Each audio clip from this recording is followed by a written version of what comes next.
আয়াত আছে বাপ্পার খেদমত সংক্রান্ত, হাদিসে এই ব্যাপারে ফরমান আছে। যেই কারণে আমি চ্যালেঞ্জ করে বলে যেতে পারি, সারা বাংলাদেশের যতগুলি থানা আছে আপনি যাবেন, তল্লাশি করবেন, কাগজপত্র অনুসন্ধান করবেন, আজ পর্যন্ত আলহামদুলিল্লাহ এমন রেকর্ড পাওয়া যায় নাই বাংলাদেশে কোনো আলেমের বিরুদ্ধে, কোনো হাফেজের বিরুদ্ধে, কোনো ছাত্রের বিরুদ্ধে, মাদ্রাসা কোনো উস্তাদের বিরুদ্ধে এমন মামলা নাই যে এই আলেম সাহেব, এই হাফেজ সাহেব, এই উস্তাদ মাকে মার্ডার করছে, বাবাকে মার্ডার করছে।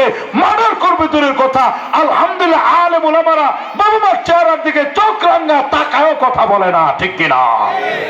কেন জানেন? আমরা সন্তানদেরকে দিনদার বানানোর চেষ্টা করি, দিনদার বানানোর চেষ্টা করি। সন্তান যদি দিনদার হয়ে যায়, আরে আপনার খেদমত করি তুকুল হয়তো না, মার্ডার করবো কোন সময়?